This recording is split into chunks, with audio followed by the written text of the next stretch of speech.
Le Point fait un article sur moi, d'autres influenceurs, mais je suis en tête d'affiche, je suis à la une. Ils me font ce grand honneur, c'est complètement fou. Alors je vous mets le titre tout de suite. Alors comme vous le voyez, voilà, l'Algérie vue par ses influenceurs, SES, un pays imaginaire. Bienvenue dans le monde imaginaire d'Artisan Malik et de l'Algérie. Quand on voit les médias français et la presse française, n'est-ce pas, Erwan Seznek, on en parlera. Quand on voit l'état de la presse française pendant le Covid, ainsi que pendant ce qui s'est passé en Ukraine, et comment c'est traité de façon très partiale, pour ne pas dire injuste, depuis le début de ce qui s'est passé à partir du 7 octobre en Palestine occupée, quand on voit le traitement et comment la France en particulier et l'Occident s'est enfermé dans une lecture que 90% du reste du monde ne voit pas et n'accepte pas, cette lecture franco-centrée, où personne de l'extérieur ne comprend ce qui est en train de se passer, j'ai envie de te dire, tant mieux, je vis dans un monde imaginaire et c'est tant mieux. Alors, ils écrivent quoi? Pour vous dire, ils essaient, Zama, de nous décrédibiliser. Mais ceci est une fierté. Alors, je n'ai jamais cherché la fame, je ne veux pas la gloire.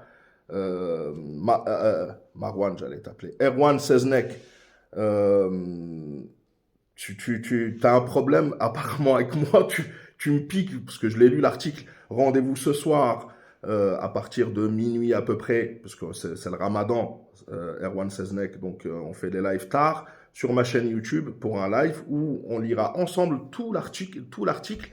Donc il nous dit champion économique, terre d'innovation, jalousé par le monde entier. Voilà comment des dizaines d'influenceurs décrivent le pays en totale déconnexion, hélas, avec le réel. Alors, est-ce que le réel, c'est ton monde, Erwan, ou est-ce que c'est le mien? J'ai envie de te dire, je pense que, comme dans Matrix, il y a une pilule bleue, une pilule rouge. Chacun prend sa pilule et chacun vit dans son monde à lui, imaginaire ou pas. Si c'est un monde imaginaire, je préfère vivre dans mon monde et bienvenue dans mon monde. On poursuit la lecture parce qu'il n'est pas, il sera pas entier, c'est pour les abonnés, hein. Mais apparemment, mettre ma photo et mon nom, etc., ça rapporte. Donc, mais moi, je ne fais que parler de faits concrets sur l'Algérie, point à la ligne. Donc, la plongée dans le monde déconcertant des influenceurs algériens francophones a commencé le 13 mars 2025, apparemment, lorsque l'écrivain Boalem Sansal, détenu depuis 4 mois, a été inculpé pour intelligence avec des parties étrangères, en clair, espionnage. L'accusation était invraisemblable. Bah oui, vous n'allez pas dire que c'est faux, évidemment. Boalem Sansal a été haut fonctionnaire, mais il a quitté le ministère de l'Industrie en 2003. Alors comme ça s'est passé avant 2003, c'est pas grave. Et puis qui t'a dit qu'il avait arrêté de donner des informations et quelles informations il a données et qui t'a dit qu'il n'avait pas encore ses contacts, etc. Moi je n'en sais rien, j'attends le jugement comme tout le monde. Toi apparemment tu as déjà fait le jugement, tu es avocat, procureur, juge et juge de la Cour suprême à la fois puisque tu as absous puisque nous, les Algériens, on vit dans un autre monde, on vit dans un monde déconnecté de la réalité, de celui de l'élite française qui ne voit, qui ne juge les gens qu'à travers leur accent, et on va le voir. Donc, Boalem Sansal a été haut fonctionnaire, mais il a quitté le ministère de l'Industrie en 2003. Artisan Malik ne se laisse pas troubler par ce genre de détails. Non, le détail, c'est que Xavier Drioncourt a dit lui-même qu'il avait l'ancien ambassadeur de France en Algérie à 2 reprises, entre 2012, si je ne m'abuse, et 2020. Ok? Il a déjeuné avec Boalem Sansal la veille. Et Boalem Sansal devait déjeuner le lendemain de son retour d'Algérie, avec Bruno Retailleau. Alors, qui vit dans un monde imaginaire? Ah non, n'importe quel Pékin ou Pekno peut déjeuner avant de partir dans son pays, après être parti dans son pays, avec l'ancien ambassadeur de France en Algérie, Xavier Drioncourt, et avec Bruno Retailleau. Oui, si vous voulez. Donc Artisan Malik ne se laisse pas troubler par ce genre de détails. Ce trentenaire basé en Algérie, bon, pas grave, qui parle un français sans accent. Parce que c'est ça, on juge les gens par rapport à son français sans accent. Parce qu'il serait attendu à ce que je parle comme ça, monsieur. Oui, monsieur Siznek. Bien sûr, monsieur Siznek. Ah, Erwan, t'es un bon, toi. Je parle un français sans accent. Anime sur YouTube une chaîne francophone suivie par 40 000 abonnés.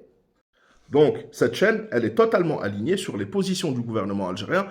Auteur d'une dizaine de vidéos assez sommaires sur Boualem Sansal, il se contente le plus souvent de parler il se contente le plus souvent de parler à son smartphone sans blablabla. Donc, rendez-vous ce soir à partir de minuit sur YouTube, où nous lirons l'article entier, parce que je l'ai lu entièrement.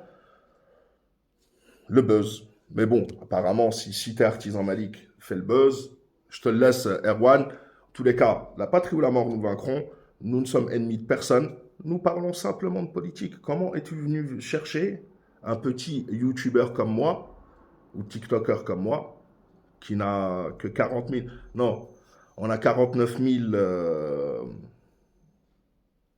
bientôt 50 000 abonnés. Allah Ibarak.